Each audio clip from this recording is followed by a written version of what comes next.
Bem-vindos a mais um episódio do Vendas Não é Bagunça. Prazer, eu sou a Jéssica, estou aqui com a Fernanda. E hoje a gente vai falar de um tema muito bom. Todos os temas são bons, Jéssica. Todos os temas são bons. Mas é marketing e vendas, da conexão até a conversão. E para isso eu trouxe um especialista no assunto, Luiz Deck. Luiz, bem-vindo. Prazer ter você aqui com a gente. Obrigado, Gé. Obrigado, Fer. Muito legal estar aqui para falar de um assunto que a gente trata pouco, né? Marketing e vendas é um tema muito novidade. Mas e que a gente sempre... treta pouco, né? Não tem... não existe briga no comercial com ninguém do marketing, eu imagino. Nem o contrário. Nem o contrário.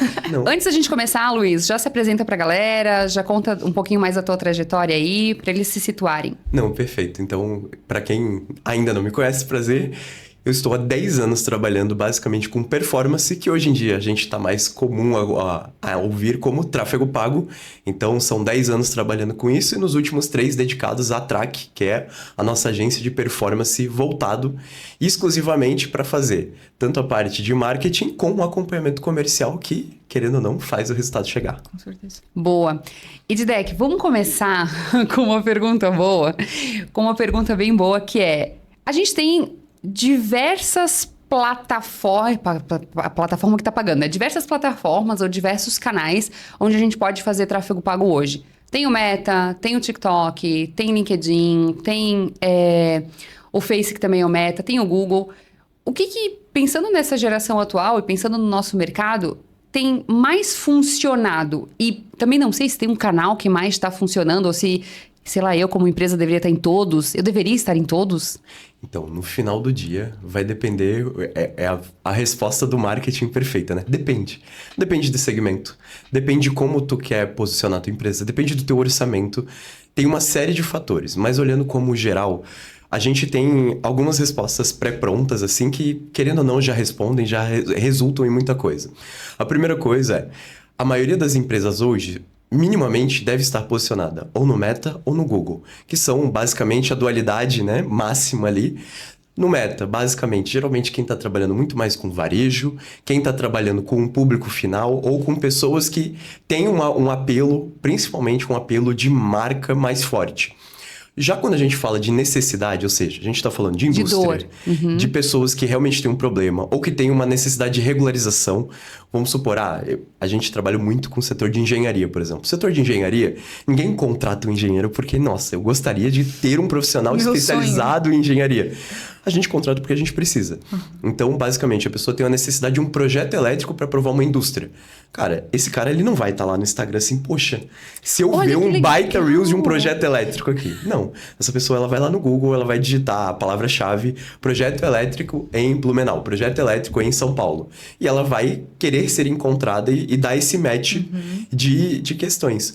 Agora, olhando para o LinkedIn, olhando para TikTok, Kawaii, Pinterest, a gente tem cada vez mais plataformas, né? Mas assim, essas geralmente são plataformas ou complementares e que ajudam muito a alimentar. Vamos pegar, por exemplo, o LinkedIn. O LinkedIn hoje, dependendo do segmento, ele já começa a ser muito interessante, principalmente quando a gente tem, por exemplo, o caso de querer reforçar muito uma marca que tem uma venda muito corporativa. Vamos pegar, por exemplo... a gente pode dar exemplo de nomes de empresa? Pode, claro. Vamos pegar, por exemplo, um conglomerado grande. Vamos pegar, por exemplo, o Grupo Motiva, CCR, por exemplo, que é um case de um cliente nosso que eles tinham uma necessidade de fazer um projeto luminotécnico numa região de rodovias. Cara, quão específico é isso? Muito. Eles precisaram pesquisar no Google para encontrar o nosso cliente. Ou, agora o que a gente fez a gente detectou que a maioria do setor de compras dessas pessoas está no LinkedIn. Então, para influenciar positivamente e ter o top of mind, ter o reconhecimento quando esse cliente pesquisar novamente a gente, o que a gente já faz? A gente posiciona essa empresa no LinkedIn para quando a pessoa pesquisar no Google e encontrar nossa empresa, falar, opa, eu já vi essa empresa, eu já conheço, eu já reconheço, eles não são estranhos a mim. E isso a gente faz com diversos segmentos. Aqui eu dei o exemplo da engenharia, mas a gente também tem shopping center. Shopping center quer anunciar para quem? Para gerentes de expansão de franquias. Quando Quando eles querem abrir uma loja, qual que é a primeira coisa que eles pensam? Legal, vamos pro shopping. Por exemplo, numa cidade grande, é o resultado mais fácil, é a presa mais fácil de resultado em uma franquia. Então, a coisa que a gente faz a gente capta tanto no Meta, quanto no LinkedIn, quanto no Google.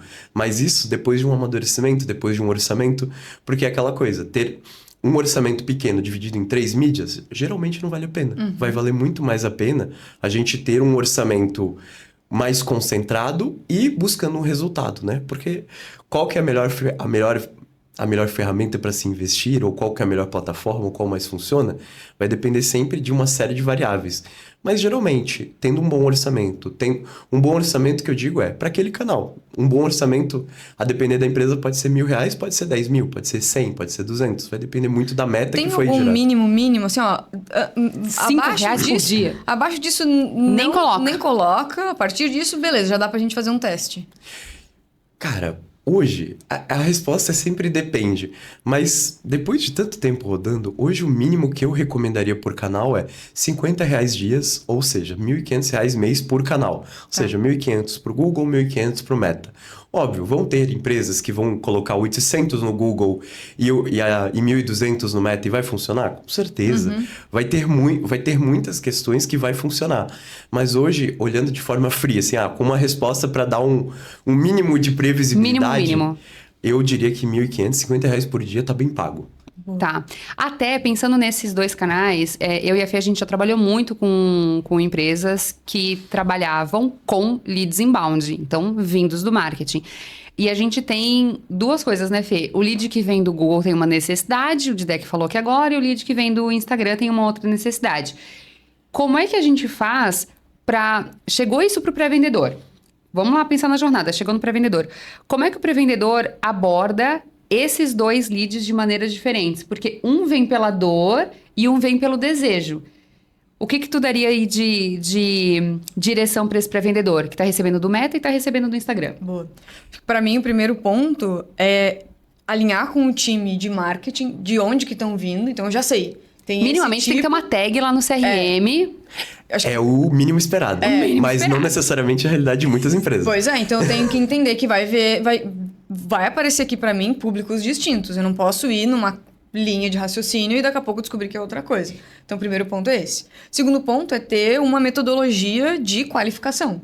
Para inbound, o que eu mais gosto de usar e vejo funcionando é o GPCT-BACI, que eu vou entender qual que é o objetivo dessa pessoa, qual que é o plano, qual que é o desafio, qual que é a timeline, juntando com o Bunch, que eu vou entender se ela tem orçamento, se ela é a pessoa certa, implicações e por aí vai.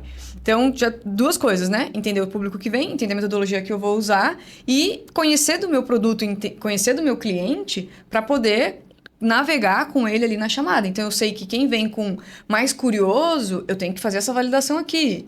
Eu já sei que quem tem dor, talvez seja uma pessoa às vezes mais apressada. Ela já quer receber um orçamento para de repente Será fechar? que eu já posso entender ali com ela, passar para ela uma ideia de orçamento? Será que eu já consigo já deixar ainda mais preparada para o vendedor, porque ela já está com uma necessidade mais latente? Mas para mim, o time ali de pré-vendas, ele tem que ser capaz de saber como ter essas conversas estratégicas e ter clareza que nem todo lead vai estar no mesmo nível de maturidade só porque é inbound. Exato. Que eu acho que esse é um ponto que às vezes a pessoa queima muito lead por isso, já quer ir muito direto, a pessoa já sabe tudo.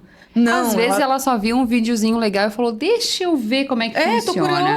Tô curioso. E outro ponto, eu acho que é muito importante, né? Saber como desqualificar. Porque não é todo lead que só porque levantou a mão que é inbound, realmente precisa daquilo. Ele pode ter orçamento, ele pode ser a pessoa certa, mas a necessidade dele não tá alinhada com a necessidade da tua empresa ali que eles entregam, do teu produto. Eu acho que às vezes também, eu quero escutar do Didec, a pessoa tem uma campanha que pode não estar ajustada de fato pelo que a empresa entrega. E aí? Tá chegando um monte de lead, mas não tô convertendo. Por exemplo, né? Eu já trabalhei numa empresa em que a gente tinha uma campanha que falava resolvendo uma dor, mas ela era uma dor muito abrangente. E a gente tinha o foco de trabalhar com empresas acima de tantos colaboradores, assim, assado. Então, a maior parte do tempo dos meus pré-vendedores era descartando gente que não estava dentro do ICP. Que, na minha visão, era algo que dava para mudar lá no criativo. Mas, quando isso chegava, como não tinha naquela época não tinha um alinhamento 100% claro, a gente acabava perdendo muito tempo lá no Pré-vendas fazendo esse descarte, porque chegava a empresa e falava, ela até quer, ela gostou, mas ainda não é para ela ainda não tem o tamanho. Não, mas uma coisa que a Fê falou muito bem é ter a expectativa de como vai funcionar a partir da entrada do lead.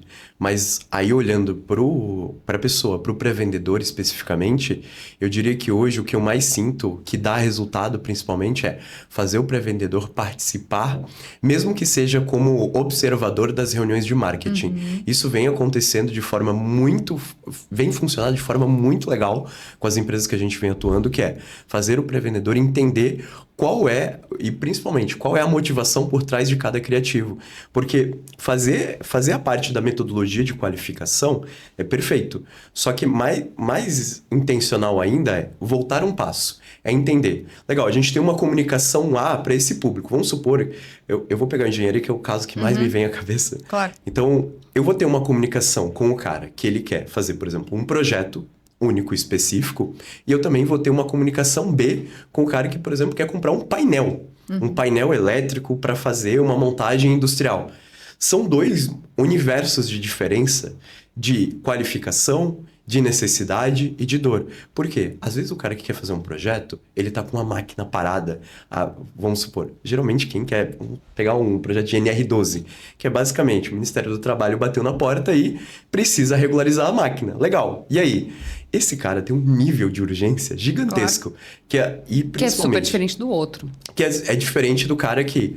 eu preciso de um projeto elétrico porque daqui 6 meses a gente vai iniciar uma operação. Então, por exemplo, o cara do projeto, ele pode... O pré-vendedor pode se dar o luxo de ter uma qualificação mais lenta. Mas o cara de NR12, ele assim, ele já tá quando ele fala com esse DR, ele tá na expectativa de saber o preço. Me fala o preço, pelo amor de Deus, eu preciso cotar porque eu preciso resolver. Então, quando a gente entende a comunicação, quando a gente entende a outra ponta que está lá, e principalmente, legal, a gente tem anúncios para esse segmento, anúncio para essa fatia, para essa fatia. E aí sim, conectado com essa inteligência de marketing e vendas, de tá lá bem selecionadinho no CRM, uma etiqueta, ou um comentário, ou pelo menos uma pista de tipo assim, esse cara veio do anúncio, eu sempre gosto de falar, né, o anúncio camiseta vermelha, o anúncio camiseta azul. Cara, ele veio do camiseta azul onde a gente fala NR12. Legal, eu sei que aqui eu tenho que ser muito ágil na qualificação, eu não vou ficar forçando a barra na qualificação, eu vou diminuir um pouquinho a régua. Não, esse cara é projeto. O projeto a gente tende a exigir, vamos supor, uma planta, vai exigir outras ferramentas que fogem até do que, às vezes, o SDR vai poder qualificar isso, claro, por exemplo, em uma só call. Então, a gente Ele vai levar mais tempo, né, para fazer essa qualificação. Exato. E a gente tem uma régua de relacionamento muito diferente. E no final do dia, a gente tem, entre muitíssimas aspas, a mesma campanha. Por quê? No funil de inbound, a gente vai cair desde o cara que precisa para ontem, do cara que está especulando. Só que como que a gente vai saber isso se a gente não tem informação? E é por isso que é muito importante o SDR ou o líder estar muito a par para entender. A comunicação está muito alinhada até para o discurso. Quando a gente for fazer o discurso, eu vejo muito isso. Às vezes a gente tem... É clássico, né? A gente tem, vamos supor, a propaganda de imobiliária numa ponta e aqui a pessoa está falando que... locação, não sei o quê. Não, mas eu vim pela imobiliária pensando em compra. Por que tu tá falando de locação? Porque na maioria dos casos. Legal, mas eu não sou a maioria dos casos.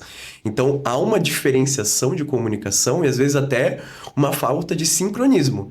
Então, o que eu gosto de fazer, e pessoalmente eu gosto de colocar todo mundo do comercial a par, desde o pré-vendedor, do vendedor, das pessoas que são responsáveis, principalmente as pessoas chaves ali, para participar das reuniões de marketing, principalmente quando a gente define estratégia. Talvez, não é interessante saber custo por lead, enfim, esse blá blá blá todo não é interessante para o pré-vendas. O que é interessante para o pré-vendas? Saber o que está comunicando, a estratégia e qual é a melhor maneira de abordar. Porque quando a gente fala, vamos supor, pegando no exemplo da locação, uma pessoa que está abrindo a primeira empresa numa loja comercial e o cara que já tem 5 franquias e vai abrir a sexta, a comunicação e a régua de relacionamento com essas pessoas vão ser desproporcionais até de quantidade, vamos supor, a cadência com o cara que tu vai fazer a primeira loja dele vai ser muito maior do que o cara que tem a sexta loja. Porque ele já tá muito mais preparado. Ele vai falar assim, não, perfeito, me diz o dia e o horário que eu quero visitar. Acabou. O cara ali, ele vai falar, não, eu estou vendo, estou analisando, Ele vai ter todo um blá blá blá, que faz parte total, mas ele vai exigir muito mais do pré-vendedor. Mas imagina se o pré-vendedor pega e fala assim, não, na prática é todo mundo igual, então todo mundo é dono da sexta franquia. Ele vai desqualificar todo mundo. E a gente vai ter perda gigantesca de leads. Ou ele vai acelerar o cara que precisa de mais educação e ele vai perder o cara no meio do caminho. E aí entra o ponto de sempre pesquisar. Sempre pesquisar. A Jéssica entrou em contato. Quem que é a Jéssica? A Jéssica é dona dessa empresa. Ela Isso não é uma coisa que é tão demorado quando a gente vai pegando prática, né? Caiu lá o DDEC. Já joguei ele no Google. Beleza, já vi ele. Enquanto eu tô ligando, eu já estou pesquisando. Isso, porque a gente já tem uma ideia, né? Até falei falei pra Fê trazer ali uma dica, mas uma coisa que a gente gosta de instruir os SDRs a fazerem é, quando ele entra em contato com o lead inbound, ele questionar. Imagina que a Fernanda caiu no meu funil. Fernanda, o que te motivou a entrar em contato com a gente agora? Porque aí ela vai trazer, eu vi isso, eu também quero. A pessoa já larga tudo, né? Eu tô com essa dificuldade. Eu estou passando por isso agora e caí. Aí, Fê, perdão. O que eu vejo mais acontecer dentro das operações, eu chamo da operação astrologia de vendas. A astrologia de vendas eu sinto que, eu estou sentindo que esse lead... Sabe por quê? Porque eu vi que em vez de colocar o corporativo, ele colocou o Gmail dele ali, então eu estou sentindo que ele é desqualificado. Cara, isso acontece em toda operação. E assim, muitas vezes as pessoas não entendem que, por exemplo, quando a pessoa se cadastra dentro do inbound, muitas vezes a pessoa só pega e coloca o preencher automático e pega o e-mail pessoal dela. Só que o telefone é o corporativo. Ou às vezes a gente tem um ouro, que é o telefone pessoal da pessoa, ou seja, ela não vai ter como fugir da gente. E mesmo assim, descartado por astrologia de vendas, desqualificado. E tem uma coisa que eu sempre indico, a gente fala muito disso na Rapport, que é a pessoa pediu o contato. Tu liga e fala, Didek, eu tô retornando o teu contato. Por quê? Porque tu pediu um contato pra mim. Sim. Eu estou retornando. Esse retornar faz a pessoa do outro lado ficar retornando. Mas... Então, eu tive um contato primeiro, porque várias vezes a pessoa já entra numa ligação inbound, jogando todas as informações, a outra pessoa, mas me manda pro WhatsApp?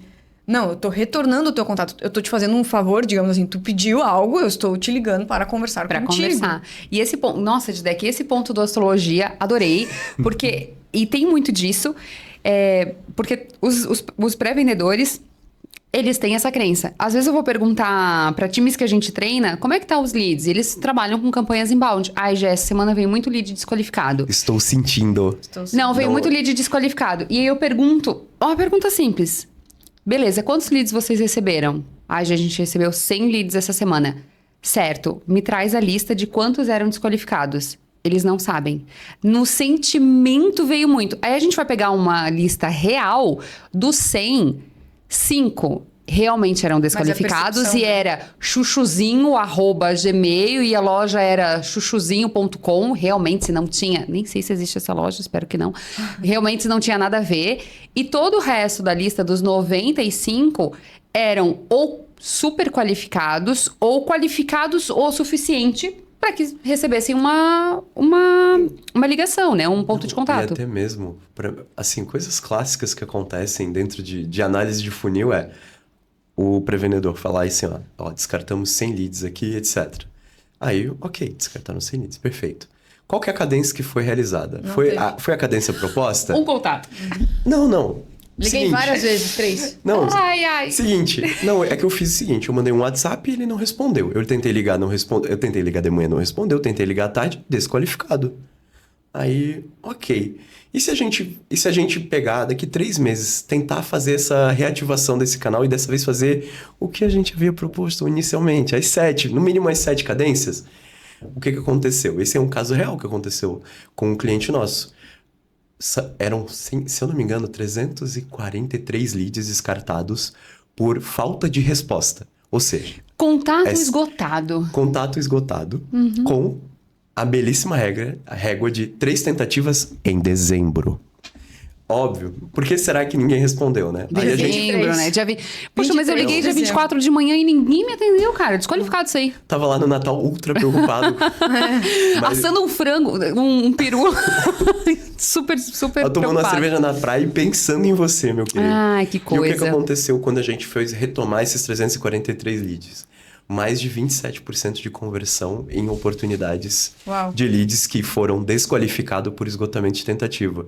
Fazendo o quê? Simplesmente seguindo a cadência. Ou seja, nesse caso real, porque não é um caso hipotético, a gente conseguiu salvar, cara, vamos colocar R$30 o custo do lead vezes 27% de uma lista de 343. Cara, a gente salvou, dependendo da empresa, um orçamento de um mês só De por marketing, ter seguido a cadência. E vocês fizeram isso meses depois do lead ter caído, né? Isso, a que gente já tinha fez- caído demais a possibilidade de taxa de conversão. Imagina se ele tivesse seguido a cadência inicial, o quão talvez esse número fosse ainda maior. O que motivou a gente fazer foi que a SDR antiga, ela saiu de férias e a gente viu que, tipo, no período que a gente tinha dado um break das reuniões, o número de descarte ficou discrepante, assim. Aí assim, pô, que estranho, o que aconteceu? Aí a gente foi olhar assim, tudo contato esgotado. Era tipo assim, o gráfico de pizza, assim, o esgotamento de contato era uma fatia finíssima. De repente ficou significativo. Eu falei, Tem ok, alguma vamos coisa. olhar. Aí entrou uma SDR nova, com sangue no olho, e eu falei, pô, tu quer um funil novo assim que tu já quer fazer? Porque chega janeiro, fevereiro, ele ainda não tá, tipo assim, Não tá não tem aquecido uma, o suficiente. não é um volume, porque pré-carnaval, geralmente a gente ainda não tá numa velocidade legal. Eu falei, vamos reaproveitar um funil aqui e tentar? Cara, não deu outra. A gente começou a vender para lead de setembro, final de setembro, perdão, final de novembro, início de dezembro, o quê? Esgotamento. De tentativa. Mas que em fevereiro respondeu e fechou. Tem um ponto de cadência, né? A gente tem uma métrica que, no mínimo, 8 tentativas de contato, dependendo do ticket, isso aumenta e vira diminui, outro é. fluxo. E tem um outro ponto para mim que é muito importante. O pré-vendedor, vamos trazer aqui o inbound, né? Que está em contato direto com os leads de marketing. É responsabilidade dele buscar outros contatos também. Então, eu vi que a Track pediu... Alguém da Track pediu lá, contato, @ não sei o que lá. Eu vou jogar a empresa no Google, eu vou no LinkedIn. Ah, olha só, tem 2 sócios aqui, tem mais X pessoas, eu vou me conectar com essas pessoas. Não é só tentei ligar, não deu. Será que tem um outro telefone lá no site deles? Será que esse contato que tá voltando, ele não botou alguma informação errada aqui, o contato sem o O no final, e eu boto um O e o negócio vai? Então não é só peguei o lead, retornou o e-mail e desqualificado. Gente, é um lead inbound. Eu já paguei Alguém por preencheu aquilo. as informações, procura um outro Alguém foi contato, lá, liga viu na um empresa. anúncio de 1 minuto. Exato. Preencheu, colocou, respondeu assim, quantos colaboradores tem na sua empresa? De 5 a 10. Colocou o faturamento. Qual o faturamento, blá, blá, blá, blá, blá. Aí no final, sei lá, a pessoa colocou um 9 a mais no 9. Isso é Exato. o hiper comum. A pessoa foi lá, colocou, vamos supor, o DDD dela, 9. Aí ela esqueceu, colocou um 9 de novo. E aí por conta de um 9, não, desqualificado, contato inexistente. Exato. Clássicos. Inclusive, quando a gente começa um trabalho numa empresa, eu começo trabalhando com a parte... Se eles já têm inbound, a gente vai analisar o inbound. Se eles não têm nada, a gente vai implementando o out. Porque dentro do que ele tem, e às vezes ele não tem orçamento nenhum de marketing, vai ser o que vai funcionar. Até ele começar uma jornada de educação, aquele resultado ainda vai demorar para chegar. E aí, tem muito disso e sempre tem... Eu trabalho com gestores comerciais, gestores de vendas. E sempre tem a máxima da reclamação de... Ai, é muito lead inválido. E eu pergunto, ok, em que momento que vocês estão fazendo o descarte desse lead? Ou o que que classifica? Qual é, dentro desse SLA, o ponto que desclassifica esse lead como um lead válido? Então, ele botou um 9 a mais, a gente ligou, o telefone não funciona. Ou o nome da empresa era esse, o e-mail era Gmail. Dentro desses pontos, tem ali um ponto. E quando a gente pega para olhar o volume, a gente se surpreende, porque o volume não era tão alto quanto ele imaginava, porque ele tem uma Percepção. um sentimento de que o número está muito alto. E dentro das empresas que vocês também trabalham de deck, qual que seria um percentual, uma porcentagem ok pra gente descartar como lead inválido mesmo? De cada 100 leads que chegaram, 5 poderiam ser inválidos? 10 poderiam ser inválidos? Tipo, mais do que isso, cara, vamos começar a investigar porque tem alguma coisa acontecendo? Porque eu também entendo que tem uma linha de corte de, gente, se passar disso aqui, tá dando ruim, hein? Vamos investigar. E tem uma linha que, gente, até esse número é normal, a pessoa vai clicar por engano mesmo. Vai depender muito de qual plataforma a gente está falando, porque isso, querendo ou não, afeta muito. Mas, assim, de maneira geral, até 10%, levando em consideração orçamentos muito altos, eu estou falando a partir de R$500 mil mês. Uou! 10% é significativo ao ponto de a gente mexer. Mas em orçamentos inferiores, um orçamento padrão, a gente está falando ali de R$2 a R$5 mil mensais de investimento, aí sim a gente tem um número aceitável, de 5 a 7% está dentro da normalidade.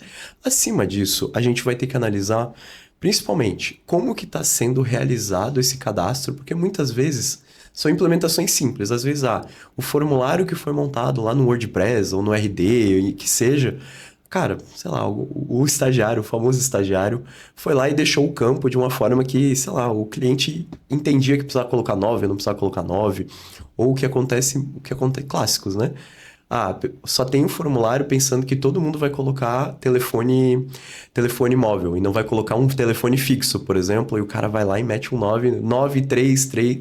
Então, são coisinhas assim, detalhes pequenos que podem ser alterados, mas dentro dessa linha de qualificação e de descarte, 5 a 7% É normal. é normal. Até uns 10, 20 mil mês, assim, eu acho que tá dentro da normalidade, não teria nada demais. Acima de 10%, só no caso de investimentos realmente altos. Então, quando a gente está investindo na casa de 500 a 1 milhão mês, aí sim, 10%, apesar de ser significativo, está dentro da normalidade, porque a gente provavelmente está trabalhando em múltiplos canais, com É aquela coisa, é tanta variável que esses 10% entra dentro da normalidade e a gente tenta coibir e diminuir sempre o máximo. Mas a normalidade é dos 10%. 5 a 7, de maneira geral, se aplica principalmente para pequenas e médias empresas. 5 a 7 tem sido a média. Boa. É até um dado bacana, porque daí as pessoas ficam assim, que eu recebi 5 leads ruins. Mas é normal, você vai receber 5 pessoas. É normal, total. Eu trabalhei com inbound, gente, numa empresa em que teve uma época que a gente recebia muito... Nós não éramos uma empresa de finanças, já queria deixar isso claro. E a gente recebia muito pedido de emprego, pedido de empréstimo, pedido de crédito. E principalmente de idosos. Aqui o crédito e o empréstimo eram idosos e o emprego era galera muito nova. E eu falava, cara, tem alguma coisa no nosso criativo que tá confundindo as pessoas e achando que a gente tá dando emprego para alguém. E não tinha nada no nosso criativo. Mas, de alguma maneira, o que eu acredito que pode ser, né? De alguma maneira, ela era influenciada por isso, não por conta do anúncio no Google, porque aonde esse anúncio estava aparecendo na página patrocinada. Então, imagina que eu estou aqui numa página olhando sobre empregos em Santa Catarina. E aí tem lá um bannerzinho da minha empresa, cadastre-se aqui. E as pessoas não leem, né? As pessoas não leem. E aí caía nisso. Isso é o clássico rede de parceiros do Google. Essa é a primeira coisa que, assim, fica a dica. Se você tem um gestor de tráfego, tá rodando tráfego na tua empresa, a primeira coisa que tu pede para ele é: estamos rodando na rede de parceiros do Google? Se você estiver rodando a rede de parceiros do Google, quem que é a rede de parceiros do Google? São basicamente blogs e, principalmente hoje em dia, tem muito blog fake.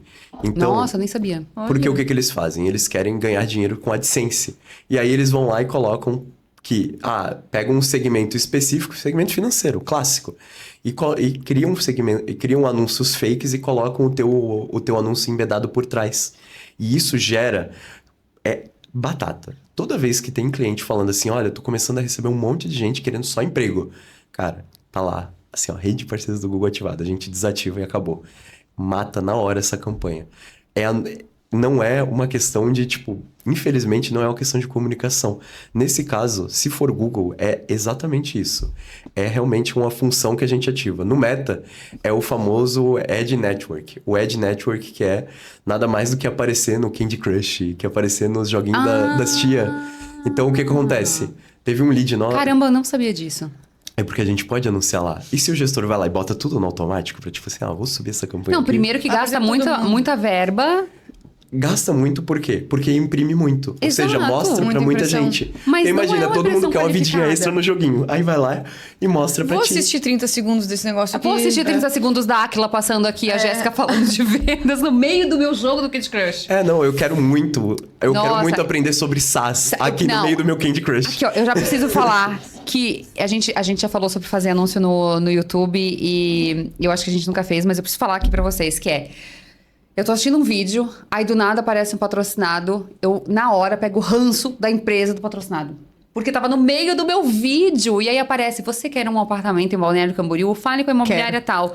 Deu que ranço da imobiliária tal, que atrapalhou o meu vídeo. Por isso tem que eu já cada não vez gosto... mais. Eu não gosto de anunciar no YouTube, porque eu acho que as pessoas vão pegar ranço de mim, que eu tô atrapalhando o vídeo Eu delas. pago o YouTube, eu acho que é o dinheiro mais bem pago. Ai, eu também pago o YouTube. Porque, cara, cada... Eu não tô vendo de ninguém, inclusive, nesse momento. Mas aí é que tá. É muito por estar mal posicionado. Eu Quando a posso gente- também escolher qual... A gente pode poderia- escolher é. os canais, os segmentos, as palavras-chave. Porque assim, eu tô assistindo um Não, negócio... as pessoas estão muito meio... Eu tô assistindo Masterchef estratégica. no YouTube, vamos supor. Aí vem um negócio que não tem nada a ver com... Vem furadeira. Eu quero com Cara, isso aqui. nada a ver, né? Se fosse uma batedeira, uma não sei o que lá... Ah, beleza. Um curso de culinária. Tô no momento. Cordon bleu. Mas aí, provavelmente, quando a gente vê anúncios muito desconexos com o anúncio que a gente, com o conteúdo que a gente tá vendo, provavelmente é uma empresa que tá queimando muito dinheiro para testar e ver qual segmento que retorna melhor para ela. Mas quando a gente... Vamos pegar, por exemplo, a Aquila. A gente anuncia a Aquila. Cara, aonde faz sentido botar anúncio? Cara, faz sentido botar anúncio em todo mundo que tá fazendo conteúdo sobre vendas. Então, tem um tutorial de Agendor. Cara, eu quero colocar o meu anúncio da Aquila daí no faz tutorial de sentido. Agendor. Cara, Agora tô falando- vendo um anúncio de como fazer melhores calls de qualificação. Cara, faz sentido, por exemplo, um curso da Rapport. Então, é muito de conectar a Com necessidade com o conteúdo. Porque a gente consegue escolher. A gente consegue escolher até a palavra-chave que aparece. Então, hoje as campanhas, elas são cada vez mais segmentadas. Mas quando a gente vê coisas muito desconexas, a gente aí pega... A gente vai poder, por exemplo, pegar um anúncio de marcas grandes, vamos supor, indústria médica, por exemplo, farmacêutica. A gente vai ver um Benegripe da vida lá, beleza, faz parte, né? Tá em todo Sim. lugar. Aí a gente vai ver. Agora, se a gente tá vendo um conteúdo sobre viagens na Itália, e do nada aparece um curso de vendas, pode ser até que a pessoa tenha interesse em vendas, mas não é o timing de exato. aparecer aquilo ali. Porque eu não tô nesse flow de... Cara, eu tô num flow de travel. Então, eu quero ver o quê? Eu quero ver, Um restaurante, eu quero algum ver um lugar. SaaS que monta roteiros na Itália com IA. Isso. Pô, faz muito ou sentido pra aquele mim. passagens baratas. Pode ser que tu clique. Conectado. Mas ainda assim, eu fico pensando se a pessoa vai sair do vídeo, clicar e ir para outro Mas ambiente. essa é a resposta... Isso aí é a objeção básica de todo mundo que trabalha com marketing. Tá, mas eu nunca cliquei nesses anúncios. Poxa, mas... Tu não é o perfil. Exato. Tu não é o público-alvo. Você não é todo mundo. Quantas vezes tu já comprou da sua própria empresa? A maioria das pessoas vai falar, nunca comprei. Olha que milagre. Então é porque você não é o perfil da sua própria empresa. Não tem problema. Porque muitas vezes é aquela coisa, não é porque a gente vende, sei lá, um motor a propulsão elétrico da WEG.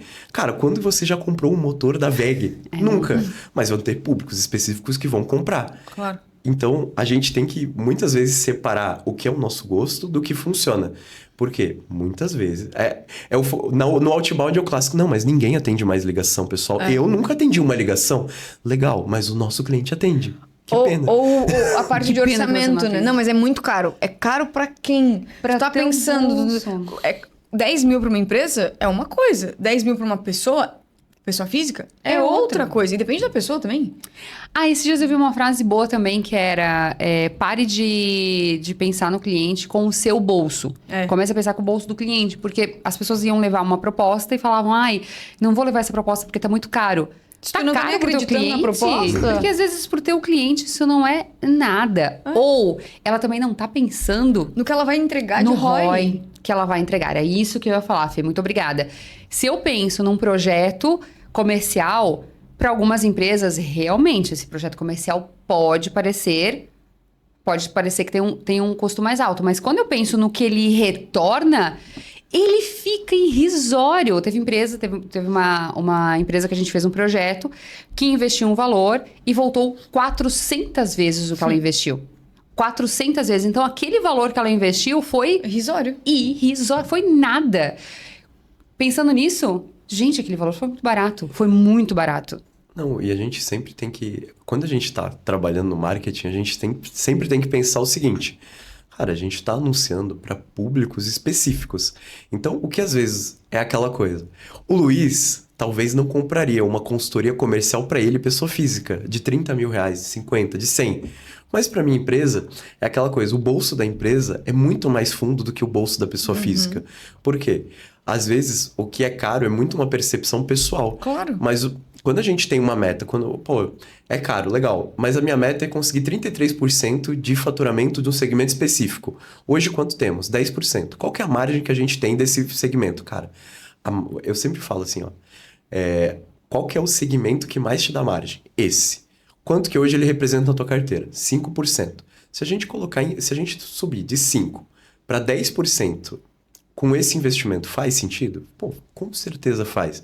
Por quê? A gente tem o melhor segmento, com a melhor margem, com tudo. Então, vale arriscar ter um custo mais caro. Tudo vale para esse cliente, porque geralmente uma conta, 2 contas, 3 contas, geralmente pagam um investimento mensal, quiçá o anual. Eu tive clientes, por exemplo, que investiram 2 anos em tráfego pago e falaram de ideia que, olha, eu não acredito mais em tráfego pago, porque estamos há 2 anos investindo, só vem gente querendo emprego, só vem gente isso, só vem gente aquilo, não sei o quê. Beleza, ok. Mas por que tu veio pra gente? Não, porque eu já tô recebendo... Porque o meu concorrente tá terceirizando comigo os projetos que vocês conseguiram através do tráfego pago. Então eu acredito que ainda funcione. Talvez não funcione pra mim. Falei, perfeito. Corta pra 8 meses depois, 800 mil reais vendido de tráfego pago pro cliente que nunca funcionou. Nesse mesmo cenário. Fazendo o quê? Fazendo feijão com arroz. Básico bem feito. E, detalhe, pra gente, assim, ele pagando quase o triplo do que pagava pra outra empresa. Só que pagando o triplo, recebendo menos, porque a nossa consultoria lá é extremamente focada em tráfego pago. A gente, por exemplo, lá não ia fazer vídeo, não ia fazer social media. Só que eu ia fazer aparecer pra quem? Pro filé mignon desse cliente. Ou seja, pro melhor cliente, com a melhor margem, cara, a gente tá falando de um mercado onde 800 mil, 60% é margem. Por quê? É serviço. Ah, Didec, maravilhoso. e tô gerando os leads muito qualificados, tem um pré-vendedor atendendo. O que tu tens visto nas consultorias e nos projetos que tu tá de características dessas pessoas? Cara, para realmente aproveitar muito bem o meu lead, a gente tenta ter uma equipe com quais características? Primeiro, até já trazendo um ponto antes do Didec responder, também, né, a gente tem hoje SDRs humanos, SDRs IASI, etc. Perfeito. Que tu tem visto? Dentro desse mercado, é o humano que está funcionando mais, é o IA, mas o que tu tem visto também se for o humano, né? E tomara que seja, e o que tu tem visto de características? Mas porque eu tenho visto tanta coisa ruim.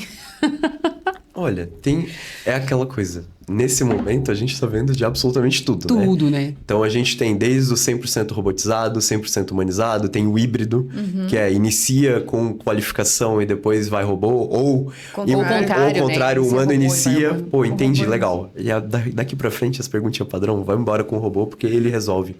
Então, o que mais tem funcionado, respondendo a Fer, quais que são as características? A primeira coisa quando a gente tem... eu sempre falo, né? Não é um instrumento sozinho. Geralmente é uma orquestra. Então, a gente vê metas bem feitas, ou seja, públicos bem definidos. Quando a gente tem uma meta bem estabelecida e público bem definido, quando a gente entra na parte de qualificação, a gente já entra com o olhar de... Legal, a gente tem uma meta, a gente tem isso. Então, provavelmente, tu já vai ter um pouquinho mais de histórico. Porque aí subdivide-se, né?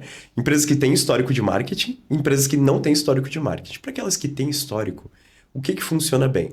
Eu gosto sempre de pegar, vamos supor, 3 meses de tudo que funcionou bem e olhar, montar uma comunicação, qualificar e determinar quais foram as características e, principalmente, o que mais qualificou bons clientes que geraram fechamentos.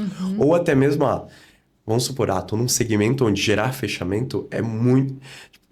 Por regra, vender é uma exceção, né? Mas pensando que todos eles vão ser quase sempre exceções, qual foi o que mais gerou melhores oportunidades? Aqueles que pelo menos geraram propostas. Vamos voltar um passo. Gerou proposta, não gerou fechamento. Legal. Isso geralmente vai balizar toda a comunicação e todo o trabalho. Geralmente, quais são essas características? Cara, os clássicos de cada segmento. Para mim, a pergunta-chave que sempre tem que ter, tirando o nome, e-mail e telefone, é qual é a dor que a gente resolve e você precisa desse serviço X, sim ou não? Ah, qual é a sua urgência? Se a gente fosse fechar hoje, ou até mesmo, já eu sempre gosto aí, falando um pouquinho até de outbound, que principalmente é o que vocês mais tratam no dia a dia, é quantos funcionários? Porque isso para mim afeta muito. Na maioria das empresas B2B, quando a gente olha o número de colaboradores, para nós já é uma boa régua. Porque, na maioria das vezes, isso já baliza boa parte das negociações. E um segundo passo, olhando para isso, das qualificações, tem sido também a parte de, dentro do serviço que a gente está oferecendo, qual o seu maior interesse? Porque, às vezes, a pessoa está vendo uma retroescavadeira e a pessoa fala assim, não, eu não quero a retroescavadeira, eu quero o colete laranja do cara que estava dirigindo. Então, é legal que a gente conecte o que tá aparecendo versus o que ele entende. É meio que tentar extrair assim, legal, de tudo que tu viu até agora, o que você entendeu do vídeo? O que você entendeu do criativo? Pra ti, né? O que fez sentido? Chamou a atenção? Então, muitas vezes, isso já é o suficiente para qualificar e ajudar. Isso em ambos os casos, tanto na empresa que já tem o marketing, enquanto que não tem. Mas a expectativa de resultado, que geralmente é a pergunta clássica, né? Legal, e se a gente começar? Em quanto tempo a gente teria esse resultado? Infelizmente, a minha resposta padrão é o famoso depende. Mas olhando nesse segmento, eu sempre pego e falo, qual o teu ciclo de vendas normal? Ah, o meu ciclo de vendas é de 45 dias. Ah, então eu espero que no inbound talvez seja um pouco maior. Então a gente vai expandir um pouquinho, coloca para 60. Então em 60 dias a gente já deve ver contatos que evoluíram ao ponto de ter chego ou igual o out ou igual a indicação, etc. Porque já é uma boa régua. Então, muitas vezes é o que acontece. O marketing acertou a mão na segunda semana do segundo mês. Quando que a gente vai ver? Lá na Daqui frente. 60 dias a partir da entrada desse lead. Sim. Então, muitas vezes eu gosto de fazer análises trimestrais. Na maioria dos casos, é batata. A gente olha trimestre a trimestre E tu a vê a gente evolução. vê a evolução de maneira clara e assim, e óbvio, né? Tendo indicadores. Quando é na astrologia de vendas, astrologia de marketing, Adorei. não funciona. Não, eu adoraria astrologia, Eu né? acho que... Inclusive agora, eu vou aproveitar já para chamar o nosso Momento Agendor, que é um momento fora do forecast, em que a gente pede para o nosso convidado compartilhar alguma situação engraçada, alguma coisa que aconteceu que talvez não estaria ali na tua previsão de vendas.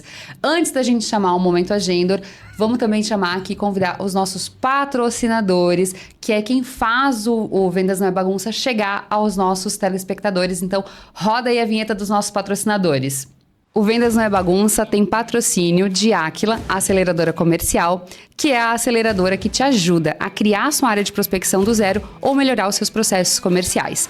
Também temos o patrocínio de Rapport. Se você tem pré-vendedores na sua empresa ou se você é um pré-vendedor, a Rapport te ajuda a melhorar a sua performance através do curso e da comunidade.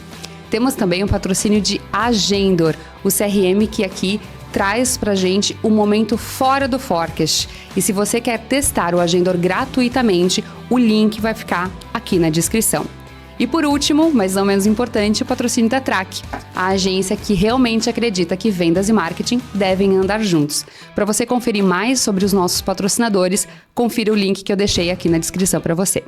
Didek, esse momento é um momento que tu conta pra gente alguma história que não estaria lá na tua previsão de vendas. E pode ser alguma coisa que aconteceu, que foi muito boa, que foi muito ruim. Então, compartilha com a gente algum momento aí. Pra mim, acho que o mais recente foi... Acho que a gente tinha até compartilhado no off aqui nos bastidores, mas é que é o clássico caso de como a comunicação muda o resultado de vendas. A gente tem um cliente que ele faz muita captação para locação de lojas de shopping center. Extremamente específico. E o que acontecia? Muitas vezes não, quase sempre, a gente olhava, a gente tinha um desejo, que era fazer a locação. Mas o que acontecia? A nossa comunicação toda estava em abra sua loja, inicie sua loja. Para aquela pessoa que nem tinha loja, nem ainda. Loja. Tinha um sonho de um dia ter uma loja. Mas aí, assim, a princípio parece até ser bobo, né? Mas aí quando a gente fez aí nesse caso, a gente só atraiu o cara que estava abrindo realmente a primeira loja. E não era a nossa expectativa, mas assim, era o que a gente estava comunicando. E quando a gente fez uma troca assim, ó, de traga a sua loja, a gente aumentou a conversão em 23%. Caramba. Uau. Só De abra a sua loja para Traga. traga. É que traga a eu sua já loja. tenho, né? E Traga, abra eu... Abra do tipo, Fernando, posso o dia ter que ou não tiver, posso ter. traz aí pra nós. Agora traga você já tem uma loja? Então vem pra traz cá. aqui, bora, vamos. Põe aqui no shopping. Isso foi bizarro, porque foi um negócio assim que o pessoal de venda sempre falava, olha, tá vindo... eles chamam de perfil sonhador. Tá vindo muito cara sonhador, que quer abrir a loja ainda. E a gente olhava... Tá curioso com o valor da locação, E a querendo gente começar a saber. O cara não tinha noção, tipo assim, porque shopping center, diferente de tu locar uma loja de rua, por exemplo, tu tem alguns custos extras. Por quê? Quando tu compra um shopping center, é igual tu entrar no iFood. Tu paga por você ter uma infraestrutura completa. No shopping e é a center vitrine, é a mesma né? coisa. É a vitrine É do vitrine, shopping. é estacionamento, é serviço. É taxa. É muita coisa envolvida. E óbvio, né? Porque o retorno, o shopping center te dá solidez, te dá público, tipo, é o famoso, né? Te dou todos os leads, te dou tudo. Tu só tem que abrir a loja e atender. Isso é bom nisso. Isso tem um custo. E esse custo, muitas vezes, pode ser um pouco mais elevado para quem tá abrindo a primeira loja. Mas pro cara que já tem 6 lojas, ele olha, legal, tem uma vaga. Por quê? Posso expandir? Tem uma vaga, porque mix, quando a gente olha para shopping center, muitas vezes a gente esquece. Mas há uma limitação de marcas e de segmentos. Então, por exemplo, se eu vou ter uma ótica dentro aqui, eu posso ter, às vezes, uma ótica alto padrão e, às vezes, uma ótica de varejo. Mas eu não vou poder, por exemplo, ter 2 óticas de varejo, Não é quem quer abrir, é slots específicos. E é dentro daquele mix que eu ainda não tenho. Exato. Aquela cadeira que ainda não tá ocupada. Então, a gente começou a fechar segmentos que a gente não conseguia fechar de jeito nenhum. Um exemplo clássico é loja de roupa feminina íntima. A gente só conseguia atrair a famosa mulher do braço, sabe? Ela ia lá, né? a sacoleira ia lá, comprava um conjuntinho lindo, mas ela não tinha condições de abrir uma loja no shopping center. Por mais que a gente gostaria, enfim, não fechava a conta. Mas a gente conseguiu trazer franquias, conseguiu atrair outras lojas que no Traga a sua loja fez muito mais sentido. Por quê? A gente começou a eliminar esse público que muitas vezes, legal, não é pra mim, porque eu não tenho uma loja, então não tem como trazer algo que eu não tenho. Então esse pra gente foi uma das maiores sacadas que uniu marketing, vendas e aumentou nossa conversão. Cara, Cuidar com as palavras, né? Às vezes é um ajuste, é uma palavrinha e muda tudo. É o famoso cuidado com o que você deseja. Se você deseja abra sua loja, você vai ter pessoas que estão abrindo a sua loja. Agora, se você quer pessoas que estão trazendo a sua loja, o que a gente tem que pedir? Traga a sua loja. Cara, a gente falou isso em outro episódio também, no episódio da Janine, que é ter clareza do que você quer pedir. E qual é o nome? Intencionalidade? Intencionalidade, clareza no pedido. Muito bom. E aí eu queria te pedir mais uma coisa também, que é deixar uma dica prática. As pessoas estão trabalhando com marketing, com vendas, em vários times. Como é que elas poderiam, o que elas poderiam implementar de talvez uma rotina ou de colocar que pudesse melhorar essa relação entre marketing e vendas, uma boa prática, já na próxima semana, já no próximo dia, que realmente fizesse isso. A gente falou muito sobre essa integração entre as áreas, mas é uma reunião, é um e-mail. É uma reunião que poderia ser um e-mail. O que elas poderiam fazer? Na prática mesmo. Na prática, o que mais funciona, independente do tamanho do investimento, é ter um alinhamento semanal. Então, porque se a gente deixa para ter um alinhamento mensal com o time de marketing, muitas vezes a gente já se passou tantas situações, já pode ter mudado tanta coisa ao longo do mês, que nem faz mais sentido. As alterações que vão ser realizadas não refletem nem mais a realidade do que está vivendo. Então, hoje, por padrão lá na Track, o que a gente faz? A gente tem ou uma reunião, efetivamente, ou até mesmo um reporte simples. Manda para mim como que foi as atividades realizadas ao longo da semana, ou do dia, dependendo do investimento que a pessoa faz. E é simples. Me manda assim, eu sempre falo, eu vou te ajudar a me ajudar. Vai lá no ChatGPT, coloca por voz e fala o seguinte: essa semana aconteceu isso, resume em tópicos para que o time de marketing entenda o que aconteceu em vendas. Perfeito. Cara, ele vai te dar em tópicos exatamente, os leads não estão qualificados, estamos tentando ainda na cadência, por exemplo, o que mais acontece na primeira, ainda é muito cedo para dizer, mas tivemos X leads que andaram, X leads que não andaram. Então, ter uma rotina, ter um ritual mesmo de acompanhamento. Igual a gente tem um acompanhamento de olhar o forecasting, a gente tem um acompanhamento de dar as notícias para o time de marketing dá muito resultado. Porque não adianta nada a gente estar investindo em marketing, tá botando energia, tá botando time. Porque quando a gente olha para investimento de marketing, muitas vezes a pessoa faz a conta. Ah, não, é o dinheiro que a gente está pagando para a agência ou para a pessoa do time interno, mais o investimento. Só que não necessariamente, porque tem as ferramentas de CRM, vão ter telefone, vão ter o custo, a hora de gestão, o SDR. Tem uma série de custos que muitas vezes a gente investe R$1.000 de tráfego pago. Mas se tu botar na ponta do lápis, tu deve estar investindo 9.000 para ver se vai dar certo. Então, vamos supor que se você tá só vendo que dá certo, o mínimo que tu tem que fazer é um alinhamento semanal com uma pessoa de marketing, com a pessoa de vendas. E eu sempre falo, o mais importante nesse início, para quem está iniciando, é olhar principalmente a qualificação. Porque a qualificação, ela baliza muito se o marketing está indo bem ou mal. O fechamento, muitas vezes, é consequência de oferta, de produto, de uma série de coisas que, óbvio, vão afetar o marketing, mas afetam mais no médio e longo prazo. No curto prazo, o SDR e um analista de marketing já consegue fazer um bom estrago de resultado só fazendo um alinhamento semanal. Olhando principais leads que entraram, contas que foram interessantes e quais foram os critérios que qualificaram ela, quais foram os criativos que vieram, olha... A gente viu aqui, da lista de 10, 6 pessoas que foram desqualificadas vieram do anúncio 1, mas o restante veio do 2. Vamos desligar o 1 e colocar só no 2? Provavelmente na semana que vem a gente já vai ter um resultado muito diferente de... A gente pode até aumentar o custo por lead. E esse é um erro clássico. Olhar só custo por lead sem olhar custo por oportunidade. Quando a gente Porque às vezes o lead que é caro é a melhor oportunidade e eu vendi. Não adianta ser só barato. Ter lead de R$5 e custo de oportunidade de 100, não vale nada a pena, porque às vezes a gente pode pagar R$20 no lead e ter um custo de oportunidade de 50. E muitas vezes essa é a análise correta a ser feita quanto ao investimento em marketing. E provavelmente, com essas reuniões semanais, weeklies ou até dailies, a depender do... E assim, da isso que eu tô falando é um negócio assim, que não deve custar mais de 15 minutos na operação da pessoa. É literalmente... Tirar um print dos indicadores do diário ali, do CRM, mandar no grupo com a agência, ou no grupo com o time, ou no Slack, que seja, e mandar um áudio pro ChatGPT para ele resumir para ti, ou tu mesmo resume, o que você preferir. Mas é necessário que marketing e vendas estejam sempre conectados. Por quê? Porque um depende do sucesso do outro. Então, é inevitável que tenha esse contato, e quanto mais aderência tiver dentro da operação, maiores são os resultados. E no longo prazo, isso aí é a receita de ter previsibilidade, seja de out, seja de in. Todo mundo está olhando para ter receita previsível. Perfeito. Ai, que bom. Gente, chegamos ao fim, Acabou. passou. É muito rápido, mas eu já queria agradecer ao Didec, foi muito bom. Descobri coisas que eu não sabia. Já tô com um pouco menos de ranço da galera lá do YouTube. Prometo que mas olharei com outros olhos. não vou desativar o meu YouTube Premium, mas olharei com outros olhos. Caso apareça. Exato. Em breve, campanhas de YouTube Em aparecerão para breve, você. talvez a Aquila vai estar lá fazendo uma campanha, que a Track é quem cuida das nossas redes. Inclusive, eu preciso dizer que a gente começou fazendo uma campanha, depois a gente foi mudando.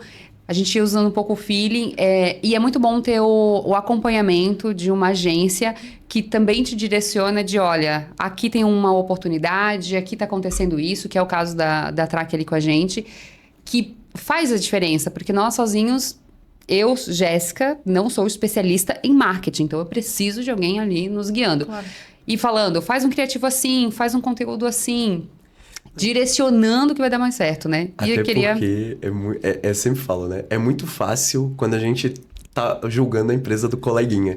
Mas quando a gente vai fazer da nossa própria empresa, a gente começa a pensar assim... Pô, como que será que eu falo com o meu público-alvo? Eu falo para 10 pessoas o que elas deveriam fazer, mas quando eu olho pro meu público, eu fico pensando... Não, isso aqui não vai funcionar. Exatamente. Então, eu já queria agradecer. Obrigada, Fê. Obrigada, Luiz, pela participação.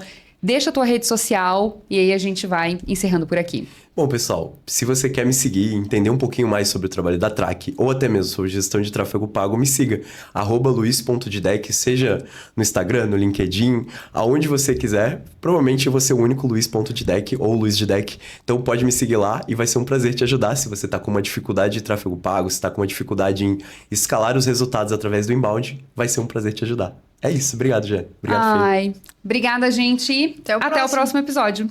Valeu.